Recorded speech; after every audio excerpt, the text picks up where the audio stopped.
ഭോപ്പാൽ മർത്തോമപ്പള്ളി saint Peter's Marthoma church Bhopal. ഇപ്പൊ എൻ്റെ ഓർമ്മ ഒത്തിരി മാറി. കാരണം എനിക്ക് കഴിഞ്ഞ 2 വർഷം മുമ്പ് ഒരു സ്ട്രോക്ക് വന്നു. ബ്ലഡ് ക്ലോട്ട് ആയിരുന്നു ബ്രെയിനിൽ. അപ്പൊ അത് കാരണം എൻ്റെ ഓർമ്മകൾ പലതും മങ്ങിപ്പോയിട്ടുണ്ട്. എന്നാലും ഓർക്കുന്ന കാര്യങ്ങൾ പറയാം. ഭോപ്പാലിൽ പുതിയ പള്ളി പണിയുന്ന സമയത്ത്, മർത്തോമപ്പള്ളി പണിയുന്ന സമയത്ത് ഞാൻ അവിടെ ഉണ്ടായിരുന്നു. അത് 78-ലായിരുന്നു എനിക്ക് തോന്നുന്നു. 79, 80-ലാ പുതിയ പള്ളി പണിത്.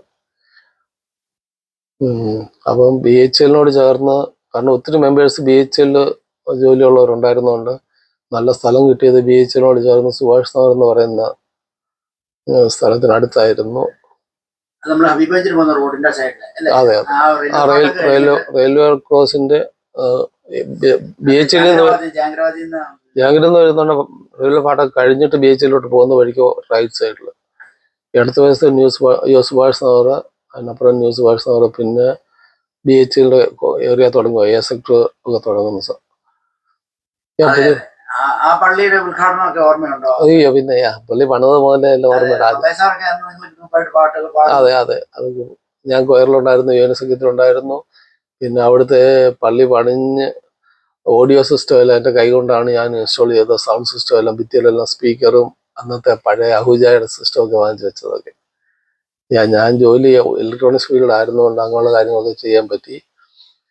ആ സമയത്തൊക്കെ എനിക്ക് സ്വന്തം കടയായിരുന്നു. TT നഗറിൽ സ്വന്തം ബിസിനസ് ആയിരുന്നല്ലോ, പാർട്ണർഷിപ്പ്.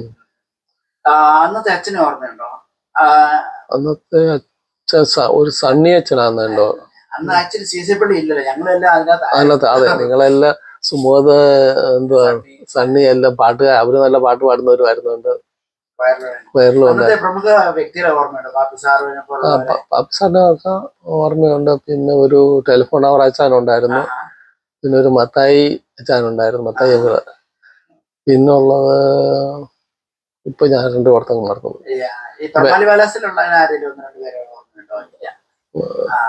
ഒരു വെൽഫെയർ മറിയാമ്മ ആന്റി ഉണ്ടായിരുന്നു. ഇപ്പൊ പുള്ളിക്കാരുടെ സെക്രട്ടറിയിൽ ഇല്ലാമ്മ ആന്റി ഉണ്ടായിരുന്നു, A സെക്ടർ താമസിച്ചിട്ടുണ്ട്. പിന്നൊന്നുള്ള അവരുടെ അതെ. പിന്നെ A സെക്ടറി ഹയർ സെക്കൻഡറി ട്യൂഷൻ എടുത്തുകൊണ്ടിരുന്ന ഒരു ജോൺ സാറ്, ജോൺ സാർ ഉണ്ടായിരുന്നു. അവരുടെ മോൻ സണ്ണി എൻ്റെ ആത്മാർത്ഥ സുഹൃത്തുക്കളായിരുന്നു. ഞങ്ങൾ ഒന്നിച്ച് പള്ളിക്ക് വേണ്ടി ശരിക്കും നമ്മൾ ഓടി നടക്കുകയും പണിയോ എല്ലാം ചെയ്തതാണ്. അവിടുത്തെ ഒരു സർവീസേ ഉള്ളൂ. അന്നത്തെ കൊയർ മാസ്റ്റർ ഇപ്പൊ ഡിട്രോയിറ്റിലുണ്ട്, ഷാഹിച്ചാൻ ഇപ്പോഴും ഡിട്രോയിറ്റിലെ സെന്റ് ജോൺസ് പള്ളി എന്ന് പറഞ്ഞ പുതിയ പള്ളിയുടെ കൊയർ മാസ്റ്റർ ആണ്. പുള്ളി ഇപ്പം ഡിട്രോയിറ്റിലുണ്ട്. അന്നത്തെ ചെറുപ്പക്കാരിൽ ആരെയും ഇപ്പോൾ ഓർമ്മയുണ്ടോ? അല്ലെങ്കിൽ ചെറുപ്പക്കാർ ഇവിടെ ഉള്ള, ഇപ്പൊ ഞങ്ങള് ഫ്ലോറിഡ വരെ ഒന്ന് പോയായിരുന്നു, ഒർലാൻഡോ ഫ്ലോറിഡ. അവിടെ ചെന്നപ്പം ജെസ്സി എന്ന് പറയുന്നത്, അതായത് വെൽഫെയർ മറിയാമ്മ ആന്റിയുടെ മോള് ജെസ്സി ടാമ്പ ഫ്ലോറിഡയിലായിരുന്നു. അപ്പം ഭോപ്പാലിൽ നിന്നുള്ള കോണ്ടാക്ട് ഉണ്ടായിരുന്നു ഒരു ജോയ് മാത്യു, ഹബീബ് താമസിച്ചുകൊണ്ടിരുന്നത്. അപ്പൊ പുള്ളി ഞങ്ങളുടെ ഓപ്റ്റലില് MBSCDCയിലായിരുന്നു ജോലി. പുള്ളി അവിടുന്ന് റിട്ടയർ ആയതുകൊണ്ട് പുള്ളി ഞാൻ ഒന്ന് കോണ്ടാക്ട് ചെയ്തപ്പം അപ്പൊ എന്നോട് പറഞ്ഞു അമേരിക്കയിൽ ഇതുപോലെ ജെസ്സി വന്നിട്ടുണ്ട്. അപ്പൊ ജെസ്സിയുടെ ഫോൺ നമ്പർ വാങ്ങിച്ച് ഞാൻ ഒന്ന് വിളിച്ചപ്പോൾ ഞാൻ ഇതുപോലെ അവര് ഫ്ലോറിഡ, ഞാൻ പറഞ്ഞു ഞങ്ങൾ ഫ്ലോറിഡായി ഒർലാൻഡോയിൽ വരുന്നുണ്ടല്ലോ എന്ന് പറഞ്ഞപ്പം എവിടാന്ന് ചോദിച്ചു. അപ്പൊ ഞാൻ പറഞ്ഞു എനിക്ക് ഇതുപോലെ ഡ്രൈവ് ചെയ്യാൻ പ്രയാസമാണ്. ജെസ്സി പറഞ്ഞു കുഴപ്പമില്ല, ഞങ്ങൾ വന്ന് കാണാമെന്ന് പറഞ്ഞു. ഏതായാലും ഞങ്ങൾ അവിടെ ചെന്ന് കഴിഞ്ഞപ്പം അവര് ഫാമിലി, മക്കള് ഉൾപ്പെടെ എല്ലാരും കൂടെ വന്ന് കണ്ടു. ഭയങ്കര സന്തോഷമായിരുന്നു. കഴിഞ്ഞ മാസം അത് ജെസ്സി ജോലി ചെയ്തുകൊണ്ടിരുന്ന ഞങ്ങളുടെ ഓപ്റ്റലിൽ തന്നെയായിരുന്നു. ഞാൻ MP ഗവൺമെന്റ് ഇലക്ട്രോണിക്സ് കോർപ്പറേഷൻ ജോലിക്ക് കയറി കഴിഞ്ഞ് ഞാനാണ് അവിടെ നമ്മുടെ പള്ളിയിൽ നിന്ന് മലയാളികളിൽ ആദ്യം ജോലിക്ക് കയറിയ ആദ്യത്തെ ഒരാൾ. അപ്പൊ അങ്ങനെ കയറി കഴിഞ്ഞപ്പം പുള്ളി എബി വർക്കി എന്നും പറഞ്ഞ ഒരു MSCT ജോലി ഉണ്ടായിരുന്ന ഒരു എബി വർക്കി. അപ്പൊ പുള്ളി എന്നെ അവിടെ ജോലിക്ക് ഇത് ചെയ്തു. അപ്പോ ഞാൻ കയറി കഴിഞ്ഞ് ഒത്തിരി പേരെ ഞാൻ അവിടെ റെഫർ ചെയ്യുകയും അങ്ങനെ ആൾക്കാർ അവിടെ നമ്മുടെ MP അന്ന് ഇലക്ട്രോണിക്സ് കോർപ്പറേഷൻ പുതുതായിട്ട് തുടങ്ങിയ ഒരു കോർപ്പറേഷനാണ്. അപ്പോൾ അവിടെ ജോലിക്ക് കയറുകയൊക്കെ ചെയ്തു. അവർക്കും കയറാൻ പറ്റി. അങ്ങനെ കയറിയ ഒരാളാണ് ജെസ്സി.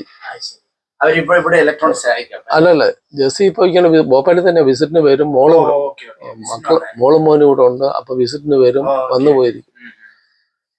അന്ന് ഭോപ്പാലിൽ അറിയപ്പെടുന്ന മലയാളികൾ ആരെയൊക്കെ ഓർമ്മയുണ്ടായിരുന്നു? എസ് കെ നായരും അനിലിന്റെ Yeah. അവരൊക്കെ മനസ്സിലുണ്ട്. പിന്നെ നായർ സാറ് വരുമ്പോൾ ചേട്ടനെ വിസിറ്റ് ചെയ്യാറുണ്ടായിരുന്നു ഇവിടെ. നായർ സാറിന്റെ മോനും ഇവിടെ ഉണ്ടായിരുന്നു ഷിക്കാഗോയിൽ. അദ്ദേഹം ഇൻഡസ്ട്രിയൽ ഇൻഡസ്ട്രിയൽ കോർപ്പറേഷൻ. Yeah. പിന്നെ ഒരു അഡ്വക്കേറ്റ് വിസിറ്റ് ചെയ്യാറില്ലേ, തോമസ് പണിക്കർ അല്ല, കുവൈറ്റിൽ നിന്നുള്ള അല്ലേ? പുള്ളി പഠിക്കാൻ വന്ന പുള്ളി കുവൈറ്റിലെ ഇപ്പൊ അഡ്വക്കേറ്റാ. പിന്നെ ഒരു ഡോക്ടർ തോമസ് പണിക്കർ ഉണ്ടായിരുന്നു, വെറ്റിനറി ഡോക്ടർ ആയിരുന്നു. പുള്ളി അതിന്റെ മെയിൻ ആളായിരുന്നു, ഡയറക്ടർ വെറ്റിനറി ഹോസ്പിറ്റലിന്റെ എല്ലാം. കുണ്ട്രക്കാരൻ തോമസ് പണിക്കർ, അങ്ങനെ പഴയ ആൾക്കാര്. പിന്നെ നമ്മുടെ ഞാൻ പേര് മറന്നുപോയി, ഷിക്കാഗോ മർത്തോമ ചർച്ച് ഇവിടെ ഷിക്കാഗോയിലെ ഒരു അങ്കിള്, അവിടുത്തെ ഒരു അങ്കിളിന്റെ വന്നായിരുന്നു. ഞാൻ പേര് വിട്ടു, ചേട്ടന് ഓർമ്മയാണ്, എനിക്ക് ഓർമ്മ കിട്ടും, ആ പേര് ഓർമ്മ കിട്ടും.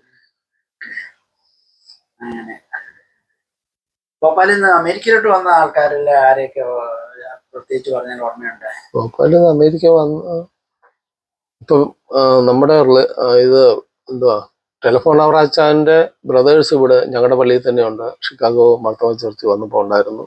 അവരിപ്പോഴും ഞങ്ങളുടെ പള്ളി സെന്റ് തോമസ് മർത്തോമ ചർച്ചിൽ അവരിപ്പോഴും ഉണ്ട്. പിന്നെ ഭോപ്പാലിൽ നിന്ന് വന്നിട്ടുള്ള ഇവിടെ മറ്റാരും ഓർമ്മയെന്ന് പറയാവുന്നത്. Yeah. അപ്പൊ റെഞ്ചി എങ്ങനെയാ ഭോപ്പാലിൽ എത്തിപ്പറ്റതിനെ പറ്റി ഒന്ന് പറയാമോ?